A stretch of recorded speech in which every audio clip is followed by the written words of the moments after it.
क्या करेंगे, first order और सेकंड ऑर्डर रिएक्शन जो हमने की थी, आज हम उनके एग्जांपल देखेंगे। पहले हम फर्स्ट ऑर्डर रिएक्शन के एग्जांपल देखते हैं, सॉरी जीरो ऑर्डर रिएक्शन के एग्जांपल देखते हैं। सो हमारी जीरो ऑर्डर रिएक्शन होती है इंडिपेंडेंट ऑफ कंसंट्रेशन की जो चलती है।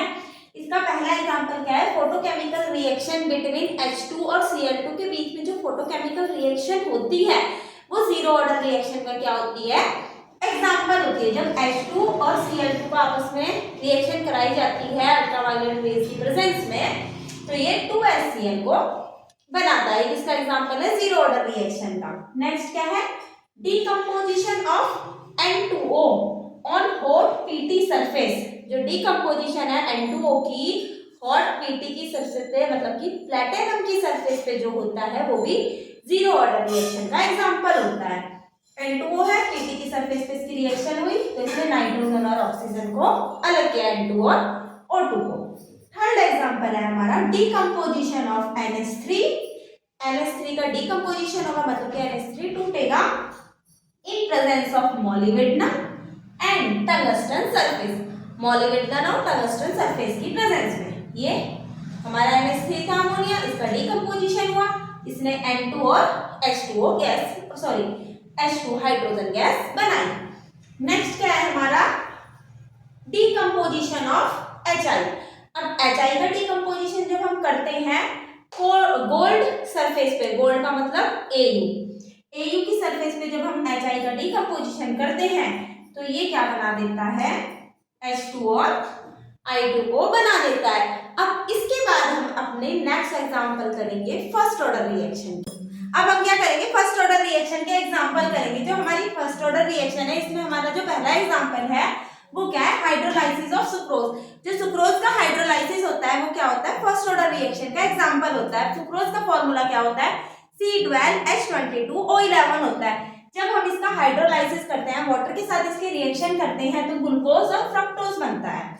अब ये जो ग्लूकोज और फ्रक्टोज होता है दोनों का फॉर्मूला सेम होता है, C6H12O6 होता है।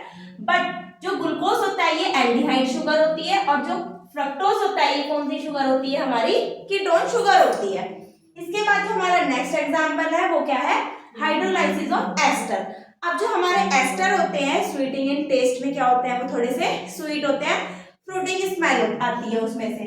अब जब हम इनका हाइड्रोलाइसिस करते हैं, वाटर के साथ इनके रिएक्शन करते हैं तो हमें क्या मिलता है, एसिटिक एसिड मिलता है और इथेनॉल मिलता है। अब इसके बाद जो हमारा थर्ड एग्जांपल है वो क्या है, बेंजीन डाइएजोनियम क्लोराइड के का जब हाइड्रोलाइसिस करते हैं, बेंजीन डाइएजोनियम क्लोराइड का फॉर्मूला क्या होता है, C6H5N2Cl होता है। मतलब कि बेंजीन के ऊपर क्या लगा रहता है, N2Cl लगा रहता है। इसका हाइड्रोलाइसिस करते हैं तो हमें क्या मिलता है, एक तो इथेनॉल मिलता है, नाइट्रोजन गैस मिलती है और HCl मिलता है, हाइड्रोक्लोरिक एसिड।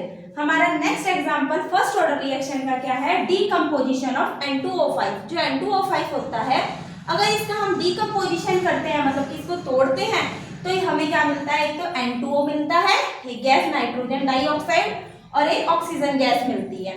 इसके बाद हमारा जो नेक्स्ट एग्जांपल है hydrolysis of H2O2, hydrogen peroxide का अगर हम हाइड्रोलाइसिस करते हैं तो हमें वाटर मिलता है और ऑक्सीजन मिलता है। हमारा लास्ट एग्जांपल जो फर्स्ट ऑर्डर रिएक्शन का है, जब हम डीकंपोजिशन करते हैं NH4NO3 का, अमोनियम नाइट्रेट का, तो हमें क्या मिलता है, N2 गैस मिलती है, वाटर मिलता है और ऑक्सीजन गैस मिलती है। ये सारे एग्जांपल हमारे फर्स्ट ऑर्डर रिएक्शन के। तो क्या करेंगे, हमारे को कुछ नोट हैं जो हमें रिमेंबर रखने हैं जब हम फर्स्ट ऑर्डर या सेकेंड ऑर्डर के क्वेश्चन करते हैं। अब क्या है, जो हमारा इनिशियल कंसंट्रेशन होती है रिएक्टेंट की, उसको हम ए से क्या करते हैं, डिनोट करते हैं। इसके बाद फर्स्ट ऑर्डर रिएक्शन के लिए जो कंसंट्रेशन ऑफ रिएक्टेंट रिमेनिंग रह जाती है आफ्टर एक्स हाफ लाइफ के बाद, वो कंसंट्रेशन ऑफ रिएक्टेंट जो रिमेनिंग रह जाती है एक्स हाफ लाइफ के, उसको A/2S लिखा जाता है। अब इसके बाद जो हमारा T हाफ होता है इसे क्या कहते हैं, हम हाफ लाइफ बोलते हैं। ये वो हाफ लाइफ होती है, half of the reactant is reacted. जब आधा रिएक्टेंट क्या करता है, रिएक्ट करता है तो उसे हाफ लाइफ कहते हैं। अब अगर T 1/4 है तो 1/4 पार्ट क्या हुआ है, रिएक्ट हुआ है, और 3/4 पार्ट क्या हो गया है, हमारा बचा रह गया है। अगर हमारा जो टाइम है वो 1/4 है तो 1/4 पार्ट तो रिएक्ट हुआ, लेकिन 3/4 पार्ट क्या हो गया हमारा, बचा रह गया। ऐसे ही 1/10 का मतलब क्या है, 1/10 पार्ट रिएक्टेंट का क्या हो गया है, रिएक्ट हो गया है, और 9/10 पार्ट क्या हो गया है हमारा इनिशियल वॉल्यूम। हमारा क्वेश्चन क्या है, जो फर्स्ट ऑर्डर रिएक्शन का क्वेश्चन है, एक half life of first order reaction इस 10 मिनट, जो हमें हाफ लाइफ दी है, मतलब कि जो टी हाफ दिया है वो कितना दिया है, 10 मिनट दिया है। हमें फाइंड करना है time in which 99% of reactant react, की 99% रिएक्टेंट रिएक्ट हो गया। अब जो हमारी फर्स्ट ऑर्डर रिएक्शन होती है उसका फॉर्मूला क्या होता है, T = 1/k ln A/A-x। x क्या है, वो परसेंटेज जो रिएक्ट हो गई। अब x निकालने के लिए कितना है, 99.9% है। a हमारा 100 होगा तो 100 माइनस 99.9 तो कितना बचा, 0.1। अब जो हमारा t हाफ होता है वो क्या होता है, ln 2/k, तो k = क्या हो जाएगा, ln 2/t हाफ। अब ये जो k की वैल्यू है ये हम यहाँ पे पुट कर देंगे, t हाफ ln, ये कितना है 100/0.1। अब जो हमारा t हाफ है वो कितना दे रखा हमें, 10 मिनट।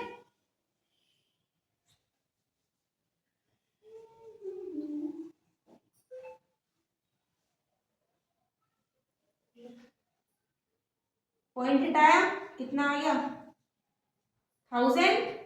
अब ये 1000 ln 1000 की वैल्यू, मतलब कि log 1000 की वैल्यू कितनी होती है, 3, और ये कितना है ln 2 है।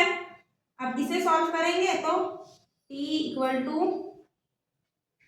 1/में ln 2 की वैल्यू होती है 0.3010.3।